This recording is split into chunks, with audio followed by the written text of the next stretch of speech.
আসসালামু আলাইকুম। Crown cement সকালের খবরে আমন্ত্রণ জানাচ্ছি আমি খুরশেদা কাকুলি।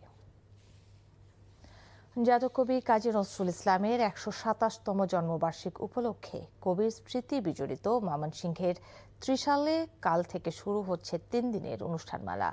প্রধান অতিথি হিসেবে এর উদ্বোধন করবেন প্রধানমন্ত্রী তারেক রহমান। দীর্ঘদিন পর ত্রিশালে জাতীয় পর্যায়ের উদযাপন এবং প্রধানমন্ত্রীর আগমনী বার্তায় নজরুল প্রেমী ও সাধারণ মানুষের মাঝে বিরাজ করছে উৎসবের আমেজ। সংস্কৃতি মন্ত্রণালয় ও জেলা প্রশাসনের আয়োজনে বিদ্রোহী কবির স্মরণে ৩ দিনের অনুষ্ঠানমালা ঘিরে চলছে সার্বিক প্রস্তুতি। ইতিমধ্যে একাধিকবার মাঠ নজরুল মঞ্চ পরিদর্শন করেন স্থানীয় সংসদ সদস্য ও প্রশাসনের ঊর্ধ্বতন কর্মকর্তারা। প্রধানমন্ত্রীর আগমন উপলক্ষে জোরদার করা হয়েছে নিরাপত্তা ব্যবস্থা। রাজধানীর পল্লবীতে ধর্ষণ ও হত্যার ঘটনায় নিহত ৮ বছর বয়সী শিশু রামিসার বাসায় গিয়ে তার পরিবারের সঙ্গে দেখা করেছেন প্রধানমন্ত্রী তারেক রহমান। গতকাল রাতে মিরপুর ১১ নম্বর সেকশনের বি ব্লকের বাসায় যান তিনি। রাত ৯টা ৫১ থেকে ১০টা ১৩ পর্যন্ত তিনি শিশু রামিসার বাসায় অবস্থান করেন। এ সময় রামিসার বাবা মা ও স্বজনদের সঙ্গে কথাও বলেন, সান্ত্বনা দেন প্রধানমন্ত্রী। মন্ত্রিসভার বৈঠক শেষে প্রধানমন্ত্রী সরাসরি রামিসার পরিবারের সদস্যদের কাছে গিয়ে তাদের খোঁজ খবর নেন এবং ঘটনার সার্বিক পরিস্থিতি সম্পর্কে অবগত হন। এ সময়ে রামিসা হত্যার বিচার দ্রুত নিশ্চিত করার কথা জানান আইনমন্ত্রী ও স্বরাষ্ট্রমন্ত্রী। আগামী ৭ দিনের মধ্যে তদন্ত প্রতিবেদন জমা দিতে ঢাকা মহানগর পুলিশ কমিশনারকে নির্দেশ দেন স্বরাষ্ট্রমন্ত্রী। ৭ বছরের শিশু রামিসাকে ধর্ষণের পর হত্যার ঘটনা নির্মমতার সব মাত্রাকে ছাড়িয়েছে। এ ঘটনায় রামিসার বাবার আকুতি প্রশ্নবিদ্ধ করেছে রাষ্ট্রের সমাজ ব্যবস্থা ও বিচার প্রক্রিয়াকে। আর কত রামিসার এমন মৃত্যুতে ঘুরে দাঁড়াবে দেশের তথাকথিত এই সভ্য সমাজ? এমন প্রশ্ন এখন সচেতন মহলে। অপরাধ বিশেষজ্ঞরা বলছেন, রাষ্ট্রকে একটি পূর্ণাঙ্গ জবাবদিহি মানবিক সমাজ ব্যবস্থা গড়ে তুলতে হবে। এর জন্য আইন প্রয়োগের কোনো বিকল্প নেই। তামজিদ সুমনের রিপোর্ট। পৈশাচিক লালসার বলি হয়ে অন্ধকার ফ্ল্যাটে যখন ৭ বছরের শিশু রামিসার প্রাণ কেড়ে নেওয়া হচ্ছিল দরজার বাইরে দাঁড়িয়ে, তখনও কিছুই আঁচ করতে পারেননি রামিসার মা। পাশবিক অত্যাচার শেষে শিশুটির দেহকে বিচ্ছিন্ন করা হচ্ছিল, তখনও মেয়ের খোঁজে কড়া নাড়ছিলেন মা। কিন্তু পাষাণ মনে বিন্দুমাত্র মায়া হয়নি খুনি দম্পতির। ঘটনার পর স্বামীকে পালাতে সহায়তা করে স্ত্রী স্বপ্না। যখন দরজা খুলে ভেতরে প্রবেশ করেন রামিসার পরিবার, ততক্ষণে জীবন্ত রামিসার নিথর দেহ উদ্ধার হলো কয়েক খণ্ডে। এমন বিভৎসতা দেখে শিউরে উঠেছে খোদ পুলিশ কর্মকর্তারাও। শিশু রামিসাকে হারিয়ে পাগল প্রায় বাবা আব্দুল হান্নান। সন্তান হারা এই বাবার আকুতি আর প্রশ্নের জবাব কোথায়? ১ লক্ষ, ৫ লক্ষ, ২০ লক্ষ টাকা দিয়ে কোনো দামি উকিল দিয়ে আপনারা জামিন করে নেবেন।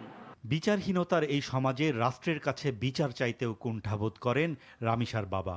সমাজ ব্যবস্থা, নীতি ব্যবস্থা, আমাদের আইন ব্যবস্থায় যা আছে তাই। এর বাইরে আমি কি চাব? কয়টা বিচার করছেন আপনারা? কয়টা উদাহরণ আছে আপনাদের কাছে? সমাজের এই অবক্ষয় ব্যাখ্যা করতে এখন অনেকটাই বিব্রত ও হতাশ অপরাধ বিশেষজ্ঞরা। তাদের মতে, বাংলাদেশে এখনও প্রকৃত সমাজ ব্যবস্থা গড়ে ওঠেনি। আইনের শাসনের অভাব আর বিচারহীনতা অপরাধ প্রবণতাকে আরও বাড়িয়ে তুলেছে। যতক্ষণ পর্যন্ত বা যতদিন পর্যন্ত একটি দেশের নিজস্ব একটি জীবন ব্যবস্থা তৈরি না হয়, ততদিন পর্যন্ত সেই রাষ্ট্র এই ধরনের অস্থিরতার মধ্যে থাকে। আমরা সংবিধানে খুব এগিয়ে থাকা দেশ, আইন কানুনে খুব এগিয়ে থাকা দেশ, কিন্তু আপনি বাস্তবায়নের সূচিকে যদি আমরা বোঝার চেষ্টা করি, আমাদের অবস্থান একেবারে তলানিতে। আইন যখন যে প্রশ্নে অথবা অপরাধ নিয়ন্ত্রণের প্রশ্নে যখন নিবু নিবু করে চলে, তখন সকল ধরনের অপরাধ প্রবণতা বেড়ে যায় এবং নৃশংস কায়দায় সেটা বেড়ে যায়।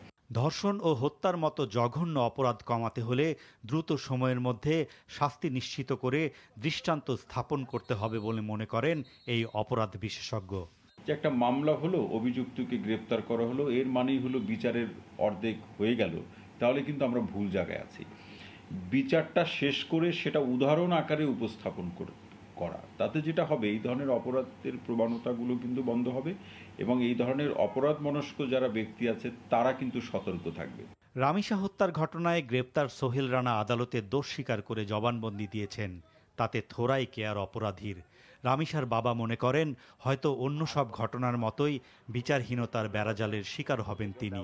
বিচারহীনতার সংস্কৃতি কুরে খাবে সমাজকে। Tamjid Suman, NTV news, Dhaka. চট্টগ্রাম নগরীর বাকুলিয়ায় শিশু ধর্ষণের ঘটনায় অভিযুক্ত মনিরকে আজ আদালতে তোলার কথা রয়েছে। আটক ওই ব্যক্তিকে জনতার হাতে তুলে দেওয়ার দাবিতে পুলিশের গাড়ি ঘেরাও করে গতকাল বিক্ষোভ করে স্থানীয়রা। আগুন দেয়া হয় পুলিশের একটি গাড়িতেও। এ ঘটনায় এলাকায় উত্তেজনা বিরাজ করছে। চট্টগ্রাম থেকে আরিজ আহমেদের পাঠানো রিপোর্ট। বৃহস্পতিবার বিকেলে বাকুলিয়া থানার চেয়ারম্যানঘাটা এলাকার আবু জাফর রোডের চিত্র এটি। রাত 8:30 পর্যন্ত বিক্ষুব্ধ জনতা সড়কে অবস্থান নিয়ে পুলিশের গাড়ি আটকে রাখে।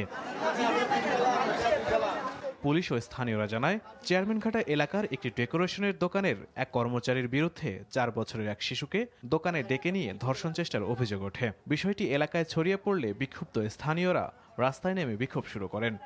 আজকে আমার ঘরে তো আমার ছেলে মেয়ে আছে, তাদের কি নিরাপত্তা আছে? আমরা তো এখানে খুব অসহায়ের মধ্যে আছি, দিন দিন এভাবে দর্শিত হয়। খবর পেয়ে পুলিশ ঘটনাস্থলে গিয়ে অভিযুক্ত ব্যক্তিকে আটক করে। তবে তাকে থানায় নেওয়ার পথে উত্তেজিত জনতা পুলিশের গাড়ি আটকে দেয় এবং অভিযুক্তকে জনতার হাতে তুলে দেওয়ার দাবি জানায়। এক পর্যায়ে পরিস্থিতি নিয়ন্ত্রণে আনতে পুলিশ ফাঁকা গুলি ছোড়ে বলে অভিযোগ ওঠে। পুলিশ ঢুকে সাথে সাথে লাঠিচার্জ করার পরে মানতে জানে তাহলে কি ফায়ার, অনেক লোক আহত হয়েছে। তবে এ বিষয়ে গণমাধ্যমের সামনে কথা বলতে রাজি হননি কোনো পুলিশ সদস্য। এদিকে ধর্ষণ চেষ্টার ঘটনায় অভিযুক্তকে আটক করেছে পুলিশ। পাশাপাশি ভুক্তভোগী শিশুকে মেডিকেল পরীক্ষার জন্য হাসপাতালে পাঠানো হয়েছে। NTV news desk. সকালের খবর এটুকুই। এই খবরের ভিডিও সহ আপডেট জানতে ভিজিট করুন এনটিভি অনলাইন www.ntvbd.com। এছাড়াও এনটিভির জনপ্রিয় সব অনুষ্ঠান ও খবরের আপডেট জানতে ভিজিট করুন আমাদের ইউটিউব ও ভেরিফাইড ফেসবুক পেজ। 12টায় মধ্যাহ্নের খবর দেখার আমন্ত্রণ রইল। ধন্যবাদ সবাইকে।